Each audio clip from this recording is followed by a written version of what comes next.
Hi, this is Corey Johnston, and today's lesson is going to span the range of the first 23 verses of Isaiah's 14th chapter here, and he continues his prophecy against Babylon in the prophet, which begins in the 13th chapter. And the prophet Isaiah frankly foretold that his beloved nation of Judah would be conquered by the Babylonians, but he also gives the message of assurance that all will not end well for their captors. We just want to read the final 4 verses of the chapter which comes before the ones we'll be covering today. In Babel, the splendor of kingdoms, the comeliness of the Chaldeans' pride shall be as when Elohim overthrew Sodom and Gomorrah. Sodom and Gomorrah are the classic case of fire and brimstones. They were ancient centers of iniquity reduced to toast in a moment of time. Babylon's destruction would be more incremental, but it would be equally devastated nonetheless. You cannot look at there is no Babylon to speak of today. It survives symbolically in the New Testament as the name that John ascribes for the one world government system which awaits us. She shall never be inhabited, nor be settled from generation to generation. Nor shall the Arabian pitch tents there, nor shepherds rest their flocks there. So she's going to be this once thriving metropolis, the wonder of the ancient world, would be reduced to a ghost town. There would be no people in it, and there would be no place for even Arabian people to pitch their tents, and no shepherds, no flocks, virtually no life forms would be left in this uninhabitable place by the time Yahweh was done executing his judgment with them. But wild beasts of the desert shall lie there, and their houses shall be filled with owls, and ostriches shall dwell there, and wild goats frolic there. So there will be some life form, but it will be the beast of nature and not the no fruits of civilization. And this once Mecca of civilization would be reduced to a dwelling place for beasts and owls and ostriches and goats. And hyenas shall cry in their citadels, and jackals in their pleasant palaces, and her time is near to come, and her days are not drawn out.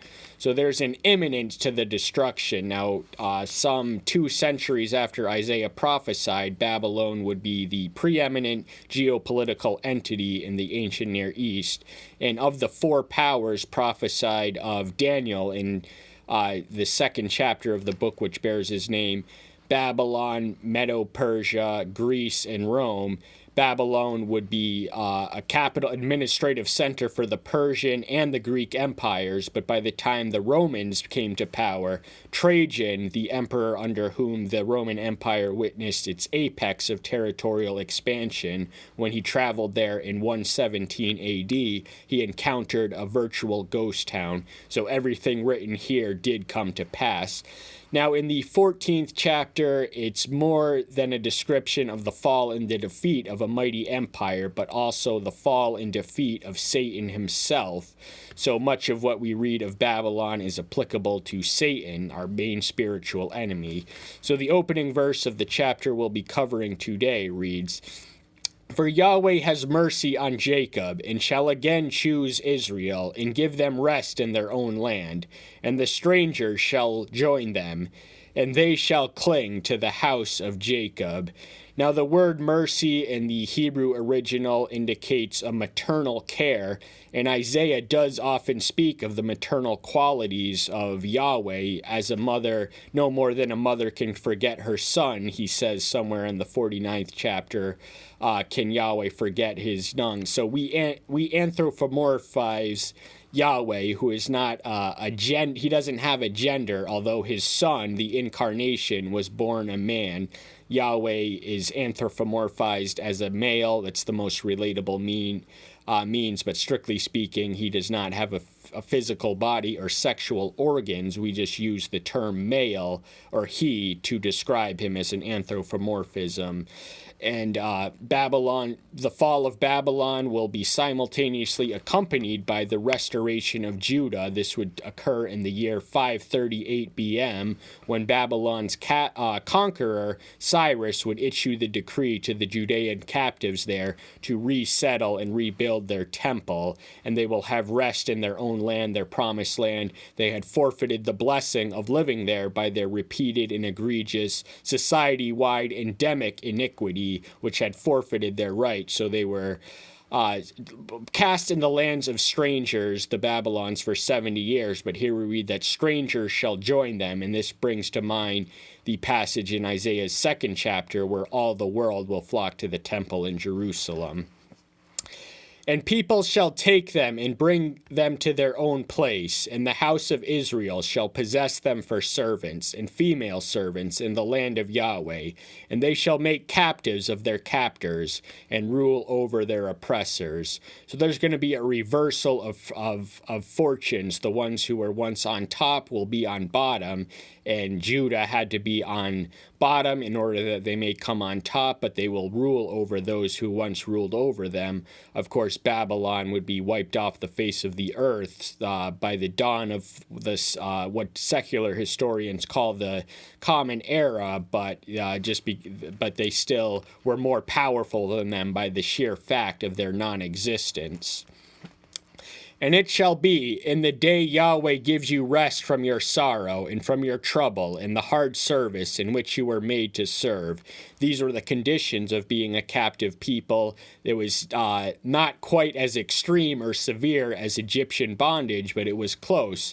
Sorrow, they had to live in the fact that they only had the memory of their promised land, and they experienced trouble in a foreign, strange land by foreign captors who did not understand them. They abused them, they subjected them to hard labor, and they reduced them to servitude, if not quite slavery.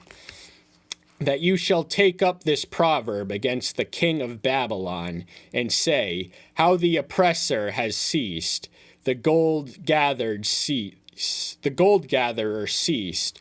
Now, the word proverb is ultimately translated as taunt, which is a mocking song of referencing the dead entering the world of the dead. So all the oppression is going to cease because the oppressors are going to cease. And the gold gatherers, they were wealthy in worldly wealth and treasure. And in fact, that's what invited Hezekiah in a moment of weakness. He invited a Babylonian envoy, and he showed him the treasures of the temple in Jerusalem. And the word reached his Babylonian king. The envoy spread the word to his king, which inspired him and excited him at the prospect of conquest of this wealthy land, which Hezekiah, who was contemporaries with Isaiah, he was one of the 4 kings who reigned during Isaiah's ministry. Yahweh has broken the staff of the wicked, the scepters of the ruler. So the wicked cannot stand before Yahweh, who is righteous. The wicked come to the end, perhaps not today, perhaps not tomorrow, but eventually and inevitably, the wicked are doomed, and eternally so. Their day, they may rule for a day, a year, even a century, but eventually their scepter will be taken from them. No human empire will last forever, and that is applicable to the United States of America. Nowhere is it written in our Constitution that the American empire will endure forever. In fact, it must be swallowed and amalgamated in the one world system, which awaits us in the book of Revelation. He who smote the people in wrath with ceaseless blows, he who ruled the Gentiles in displeasure, is persecuted, and no one restrains. So even though he was a Gentile, the majority of the Babylonian subjects were Gentile people. Judah was one of their many conquests. Their empire expanded as far east as the Medo-Persians, who would eventually swallow them whole, and as far west as the Mediterranean Sea, and as far south as Egypt.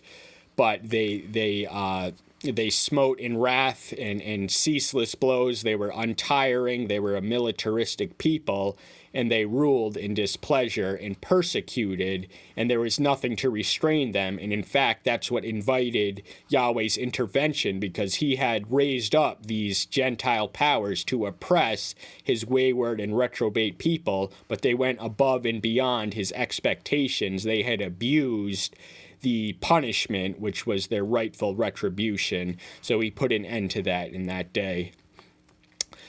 All the earth is at rest and at peace. They shall break forth into singing. So all creation will rejoice at the fall of Babylon. And this thought is continued in the 8th verse. Even the cypress trees rejoice over you, and the cedars of Lebanon, saying, since you were cut down, no woodcutter has come up against them. Now, cedars was a valuable natural resource of Lebanon, alternately known as Phoenicia, and Solomon and David both had good relations with the king Hiram. They were allies to the north, and Solomon used much of their cedar to adorn his temple. And the cedars of Lebanon and Phoenicia were coveted throughout the ancient Near East. Babylon was certainly no exception, but since they were cut down, the woodcutter had come up against us, so there would be no one left, from Babylon at least, to cut down these trees and utilize them for their purposes and designs. The grave from beneath is excited about you, to meet you at your coming. It stirs up the dead for you, all the chief ones of the earth. It has raised up from their thrones all the kings of the Gentiles. So death is the destiny and doom of the rulers of the Gentiles. It is inescapable, and the grave, hell, death, and Sheol, all interchangeable terms, rejoices, and they are excited and long to welcome those who belong there. Those who are spiritually dead will enter into what the book of Revelation calls the second death, which is the spiritual death. We all undergo the first death, the death of the body, but those who are entitled to the resurrection will inherit a resurrected body and eternal life and splendor, where those who are wicked will be disembodied, and their immortal soul will linger in hell in its eternal solitude, no one to comfort them, no one to be with them, nothing to look forward to. And the grave cannot wait. They are literally rejoicing in anticipation to meet those who belong there, and rightly so. All of them responded and say to you, have you also become as weak as we? Have you become like us? So once more they are powerless over death. They may rule in might, in power, in splendor, in grandeur, in might on the earth. But after this life, which is all they have, they will be powerless over death. It will be their inescapable doom and destiny, and there's nothing they can do about it. They could have repented in the day of life, but they neglected to do so, and so they merit their death. They become weak as the ones who they had weakened, and they were dead just like the ones they had killed, but only spiritually so. Your arrogance has been brought down to the grave, and the sound of your stringed instruments. The maggot is spread under you, and worms cover over you. So arrogance is closely connected to the sin of pride, which was Lucifer's original sin. He was the supreme created, and this is where it transitions into a description of Lucifer, more specifically Satan, the devil, alternately known as the adversary. But his original sin was pride. He was the supreme created being, supremely magnificent, exalted in strength and wisdom and intelligence. Next to Elohim alone, he was the most supernatural being, but he was a created being, and the problem is that he got sick of being number two. Legend has it he composed the music, which was directed to Elohim, and he wanted that music for himself. So like the king of Babylon, arrogance is the ruin of many nations, and it brought them down to the grave, that is hell. And there they will meet maggots and worms, so they will be worm food and maggot infested. These are the conditions of the dead and fallen and hellbound. They are consumed by maggots and worms, so they have they're going to be worm food essentially, whereas that's what's going to happen to their body, decompose. They're going to be disembodied in the afterlife. Their physical bodies will remain in the ground or above it to be eaten by worms and covered in maggots. How you have fallen from the heavens, O Lucifer, son of the morning, have you been cut down to the ground, you who laid low the Gentiles? So this is an explicit indication of Lucifer. Lucifer translates as the morning star, and he is an imitator of the Messiah, who is likened to the bright morning star in Revelation 22:16. Lucifer, Satan, the adversary, is not a creator. He is an imitator. He is a created being, and therefore he is almost incapable of creating anything original. He imitates with a corrupt version of the authentic article. So for everything that Yahweh has, and Elohim more broadly, lust is his counterfeit version of love. Superstition is his counterfeit version of faith, and we can go on and etc. But to return to the passage, they will fall from the heavens, and they exalted themselves above the heavens, or Lucifer did. He tried to exalt himself all the way up to the heavenly throne room, but he was cast to the ground, to the earth, where he temporarily resides before his dreaded destination in doom and hell. So while he still has life in him, he scours the earth. He is likened to the Elohim of the earth in 2 Corinthians 4:4, and also in the book of John. So that's where he is right now. That's his mission is to tempt and bring other people down with him to the grave, because as the old adage goes, misery enjoys company. That's why Lucifer is trying to take as many people down with him as he can, because he wants to make everyone equally miserable as him, because he knows his doom is certain. For you have said in your heart, let me go up to the heavens, let me rise my throne above the stars of El, and let me sit in the mount of meeting on the sides of the north. So he tried to exalt himself and to bring a New Testament principle. He who humbles himself shall be exalted. He who exalts himself shall be abased. And that is Matthew 23:12, Luke 14:11, and 18:14. So that's certainly what happens to Lucifer. He tried to ascend above the throne in the stars of El, and he wanted to sit in the mount of the meetings on the side of the north. Now, in the earthly connotation, remember, this is a double prophecy with a double meaning. It is the description of the defeat of the Babylonian Empire, as well as the fall and defeat of Satan. And the mount is Mount Zaphon, of which we can read, alternately known as Mount Cassius. We can read of this in Psalm 48:1 and 2. And it was 25 miles northeast of the town of Ugarit in Syria, and it was the Canaanite equivalent of Mount Olympus. What Mount Olympus was to the Greeks, the dwelling place and the home of the gods. This place was the equivalent to the Canaanite people. So this is a literal northern mountain. The mountain that is referenced is Mount Zaphon, alternately known as Mount Cassius.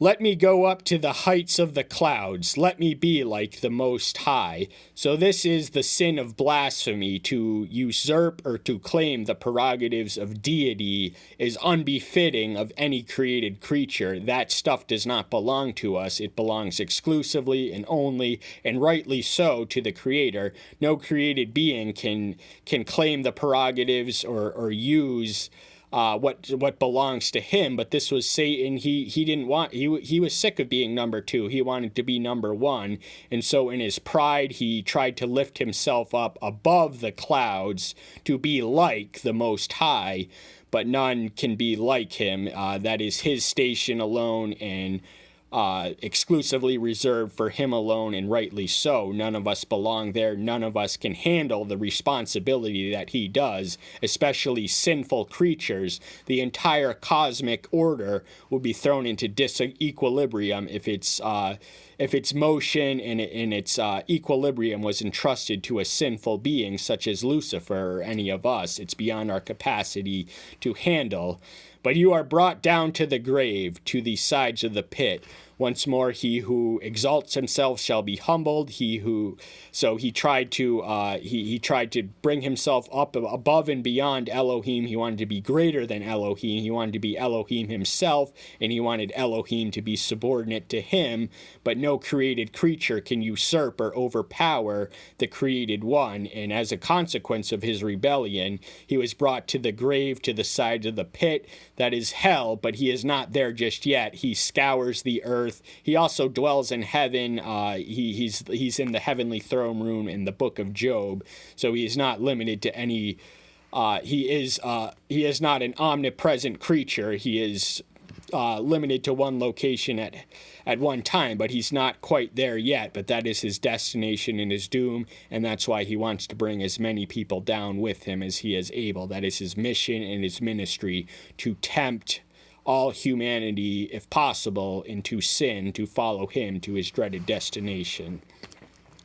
Those who see you stare at him and ponder over you, saying, "Is this the man who made the earth tremble and shook kingdoms?" So this can be a reference to the king of Babylon, who was once the supreme geopolitical power. He made all the earth tremble, and he conquered and subdued all the kingdoms. And Lucifer is the Elohim of the earth. So when he offered the Savior all the kingdoms in the earth in his temptation in a moment in time, we read of in Luke 4:5, he was not bluffing. They were his to give. But now look at him now. They're asking, is this the man who once controlled the earth, who brought it to his control and power and shook the reins? Look at him now. He is below the earth, in hell, in the grave, and he is no longer master of dominion, because in the dispensation which awaits us, the earth will return to its rightful creator and owner. Who made the world as a wilderness and destroyed its cities, who would not open the house of his prisoners.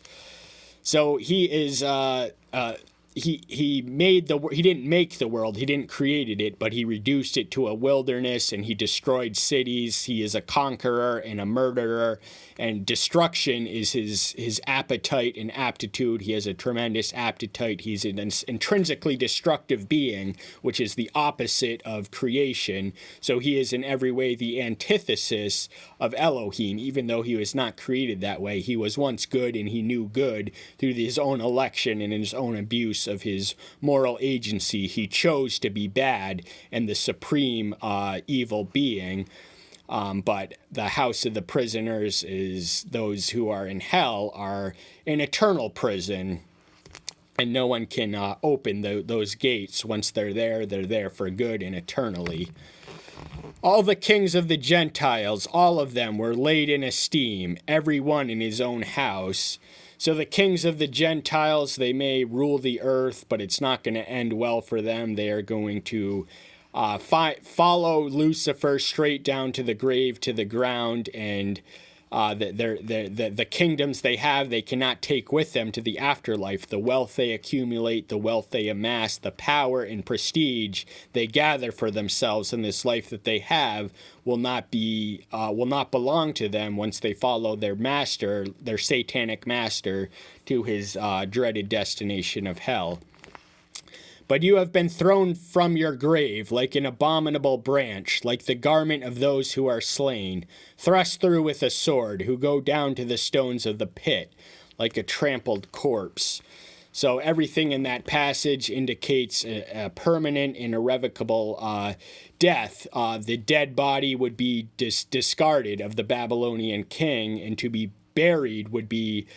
not be buried would be a great shame, and it shows a disrespect for the life to leave them unburied. And this is a reference both to Lucifer and the king of Babylon. Belshazzar was the final king of Babylon. After him, the Medo-Persians conquered it in the very night, and he certainly had a god complex. He ate and dined blasphemously with the utensils that were captured by his grandfather Nebuchadnezzar from the temple. Nebuchadnezzar never had the audacity to shove it in Elohim's face, but that very night Nebuchadnezzar met his ruin and death. We can read of this in Daniel 5. You are not joined with them in burial, for you have destroyed your land and slain your people. Let the seed of evildoers never be mentioned. So once more, they're not going to be buried. They're not going to have a resting home. They're just going to be worm food on the earth and on the ground, and they will have destroyed their land. Babylon as an empire would cease to exist once the Persians conquered it in 539 AD. It would survive symbolically, and I think Peter refers to Rome as Babylon. In 1 Peter 5:13, he had to resort to cryptic language because any literal mention of Rome could be interpreted as sedition and treason. So cryptic language is used throughout the Bible for the safety of those. Had Peter identified Babylon as Rome, he wouldn't have lived to write the second epistle of Peter. Prepare his children for slaughter because of the wickedness of their fathers, lest they rise up and possess the land and fill the face of the world with cities. So he's not childness is going to be the curse of royalty. Royalty, the entire institution revolves around the birth of sons, but the final Babylonian king would have no heir, no sons, no one to carry on his legacy, no one to perpetuate his empire, which was taken from him in a single night, as described as in Daniel 5. And the evildoers will never be mentioned. They will have no remembrance. They are not recorded in the book of life, alternately known as the book of remembrance, which seals the salvation of those who are written in it. And I shall rise against them, declares Yahweh of hosts, and shall cut off from Babylon the name and remnant, and offspring and descendants, declares Yahweh. So there's going to be a remnant of Jews, a righteous remnant who's going to return. Babylon's not going to be so lucky. They're going to go extinct as a people, as an empire, as a city, as everything else. There's going to be no one left.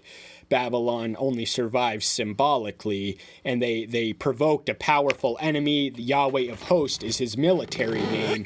So all the military might of their siege warfare, all their swords, all their bows and arrows, all their illusory, impregnable walls which protected the city of Babylon had a complex system of walls, but they were no match for Yahweh of hosts, which is his military name. And the 23rd and final verse we're going to cover today. And I shall make it a possession for the porcupine in marshes of muddy waters, and shall sweep it with the broom of destruction, declares Yahweh of hosts. So the Chaldeans will return from whence they came. They were originally inhabitants of a swampy marshland who they were not the founders of the city of Babylon. Hammurabi was not a Chaldean, but Nebuchadnezzar, that the Neo-Babylonian Empire were Chaldeans by ethnicity, and what they made would be a possession for the porcupine. This is much of what we read of in the 13th chapter. But wild beasts of the desert shall lie there, ostriches, goats, etc. So it's going to be a desert land inhabited by jackals and beasts, and no human will dwell there. And that is the consequence of their rebellion. They had raised their finger against Yahweh Almighty and had provoked and invited the reciprocal consequences. And that's all the time we have for today. Thank you so much for being here. I'll see you soon. Take care until then. Bye-bye.